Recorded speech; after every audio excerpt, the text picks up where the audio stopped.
Nov večnamenski dom je namenjen za druženje ter različne aktivnosti, prostore pa nudi tudi krajevni skupnosti in društvom.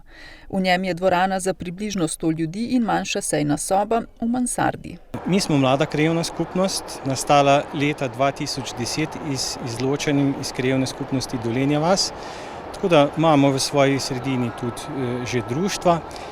Pa verjamem, da bojo mladi našli še interes in tudi oni s svojimi aktivnostmi pripeljali društva v to okolje, kjer se bodo lahko razvijala. Meni kot krajanki in krajanima v drugima tudi pomeni zelo velik kutak, ki se bomo lahko dobivali, ki bomo lahko telovadili, ki se bomo namreč družili, pa tudi rokodelna kakšna se dela delali, tako da za vse priložnosti ga bomo izkoristili, za kako rojsten dan, otroški rojsten dnevi, ker tega tukaj primanjkuje. Ja, krajani mislim, da so kar veseli, da so to dobili, so kar nekaj časa in tudi truda vložili v to, tako da zdaj pa bomo videli, kakšne prireditve bomo tukaj lahko imeli, tudi za skavte mislim, da se bo dobro lahko ponucali, da bo prišel prav, nam bo pri roki, pa blizu, da ga imamo. Temeljni kamen za ta objekt so postavili že pred 7 leti.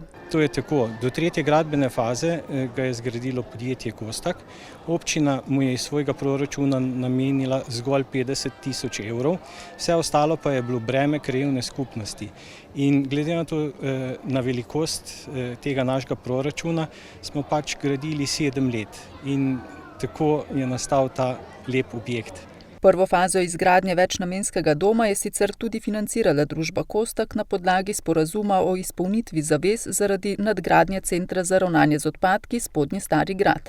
Kostak je bil izvajalec, določen del smo tudi sufinancirali, pomagali narediti, ker mislim, da je to naša tudi odgovornost in dolžnost, ker na koncu konca sobivanje s takšnim enim industrijskim objektom, ko je v neposrednji bližini Kostakom, terja od nas, da se tako tudi obnašamo do sosedov. V preteklih 7 letih je bilo in slabih in dobrih stvari, ampak generalno smo se vedno uspeli dogovoriti. Krajane moti predvsem smrad, ki še vedno prihaja v tam, pa včasih tudi drobni majhni delčki, ki jim rečete lahko gorivo, ga raznaša v okolico in to bi želeli nekako, da se zajezi.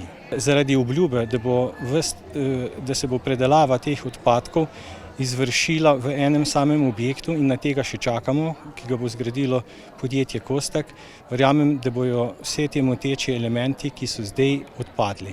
Kot pravi predsednik uprave Kostaka, v družbi kmalu načrtujejo izgradnjo novega centra, ki bo zajemal celoten proces obdelave odpadkov in s tem zmanjšal vplive na okolje.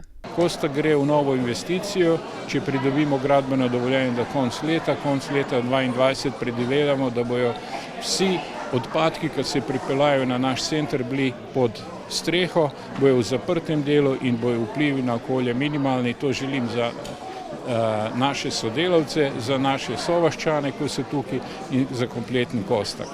V krajevni skupnosti Spodnji Stari Grad, Spodnja Libna, živi približno 310 prebivalcev.